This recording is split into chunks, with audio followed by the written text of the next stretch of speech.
Hi, my name is Dr. Peggy Parker. I'm a biological medicine doc and a naturopath.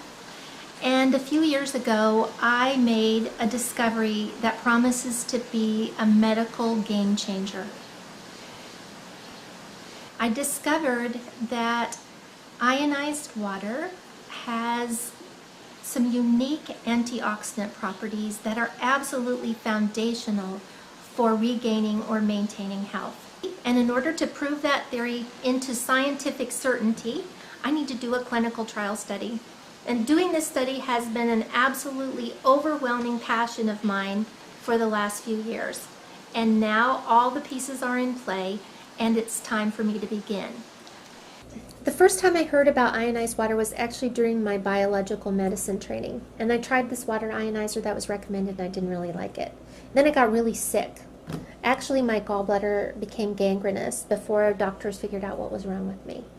And so when they tried to remove it, they left a lot of gangrene in my body. And so I was really literally rotting from the inside out. I was really sick, couldn't seem to get much better. I tried everything that my naturopathic and biological medicine taught me that had worked to help my patients, but it wasn't really doing much for me. And a friend of mine told me about ionized water, and because I had a negative experience with it in the past, I just ignored her. And she kept talking to me about it, and I kept being sick. So one day I found out that there was a man coming from Japan to do a lecture. So I decided to go to the lecture, and during this 3-hour lecture, it took a long time because we had to do translation. During the 3-hour lecture, I drank 4 16-ounce glasses of this ionized water, and every symptom that I had disappeared, and it stayed gone for 2 full days. So I knew there was something important, I just couldn't figure out what it was. So I went home and I started thinking about it, and then I was like, oh, I think I might understand what's happening. So I went and bought an ionizer, arranged for 10 of my patients or friends who were all 60 years old or more to be part of an informal study. And they agreed to drink a certain amount of water every day and come back in after 1 week and 2 weeks and after a month to be tested.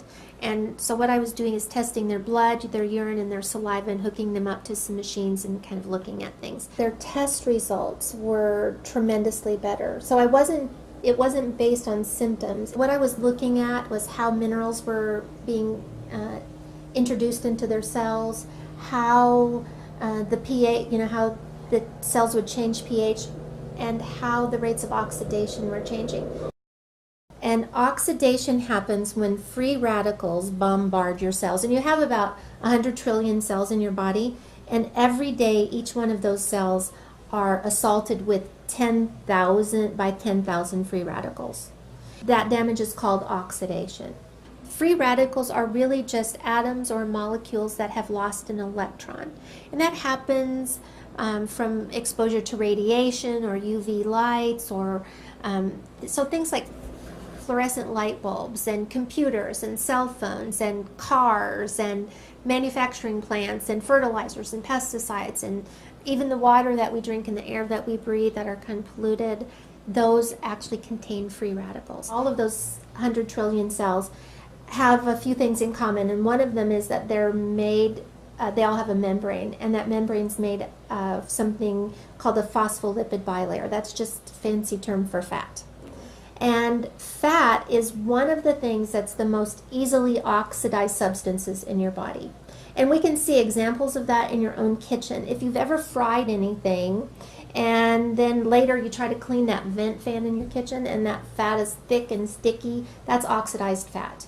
Because our cell membranes are made primarily out of fat, as these free radicals enter our bodies, they start stealing electrons from the fat, causing a huge problem. That fat then changes its character. Instead of being a semi-permeable membrane that allows oxygen and water to flow freely in and lets carbon dioxide and a few other waste products out, instead of doing that, it starts to repel water, so the cell becomes dehydrated. It starts to repel oxygen, so now the cell doesn't have enough oxygen to produce energy. And inside the cell, carbon dioxide is trapped and other waste products are trapped, so it effectively makes a very unhealthy cell. Well, Those unhealthy cells will divide and multiply in your body just like all cells will. So healthy cells, unhealthy cells, they all do the same thing. They divide and make two new daughter cells that are identical to the parent cell. When that happens, we start to see tissues change. We start to see organs change. We start to see glandular systems change. And so wherever your genetic weakness is in your body, whether it's your eyes or your heart or your blood vessels or your skin or your pancreas, wherever the weak link is, that's where we're going to see a disease process or an illness begin to form. And unless you've been living under a rock for the last few years, then you know about antioxidants. You know that vitamins A, C, and E are antioxidants, and you know that all the brightly colored fruits and vegetables, even chocolate and coffee, contain antioxidants.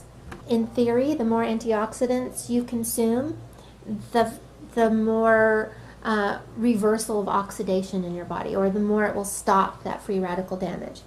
But there's a little known fact about these antioxidants that we take in supplement form or in our foods, and that is that as they do the very thing they're designed to do, which is quench a free radical, it becomes a free radical itself. So it donated an electron to a really bad free radical, and in turn it becomes a weak free radical. So you can see that it could slow down this process of aging and disease and death, but it could never really make a big enough impact to stop it. There's an interesting thing about ionized water. As I tested all of my patients, I began to see dramatic changes in the rates of oxidation on their cells. Couldn't figure out why, and then one day it was like a light bulb went off. I'm like, oh, this is about oxidation. What's happening is that as this oxidation disappears on their cells, everything else changes. I've been focusing on the wrong thing the whole time. My colleagues have been focusing on the wrong thing the whole time. I had a friend who said, you know what, this is just like hydrogen fuel cell technology. What happens in a hydrogen fuel cell is that water's passed through an electrical field, splits the water up, so H2O becomes OH negative and H. So we have hydrogen. And in the presence of platinum, which exists in all hydrogen fuel cells, those hydrogen easily, freely give up their electrons. So now what do we have? We have a bunch of free electrons. In hydrogen fuel cell technology, those free electrons are put down a little wire and we get electricity. In ionized water, what happens is that those free electrons are recycled into the water. So that as we drink that water, we're actually taking in a bunch of free electrons. Now those free electrons will go and mitigate or quench those free radicals, and they don't leave anything in their wake. There's no weak free radical left over. This can actually stop the cycle of oxidation. Now, in the whole scheme of clinical trial studies, the end result is always that there's a product, an end product that's made, like a drug, that can be sold for billions of dollars, so it offsets the cost of the clinical trial studies. In this particular case, I don't sell anything. I'm just trying to help people be well. My very first patient that I lost was 16 years old, and it happened at a time when one of my daughters was 16 years old. This was potentially the hardest thing I've ever been through. And all I could think of was what could I have done differently? How could I have helped her? And then a few years later, I found this technology, and I realized that it was the answer to that question of what could I have done differently and how could I have helped her more. It's my passion to save the world one glass of water at a time. I know it sounds like a lofty goal, but I want to end as much disease and suffering in the world as I can, as fast as I can. I really believe this clinical trial study can be a medical game changer, but these things never happen as a result of just one person's effort. It takes so many people to accomplish a project like this. And with your support, I believe that we can move forward. I need you to help me spread the word. You can do it by emailing this video to everyone you know. Put it on your Facebook page. Pin it to your Pinterest board. Tweet about it and ask all of your friends to do the same.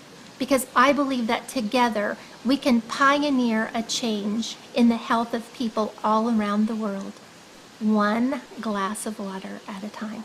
Thanks so much.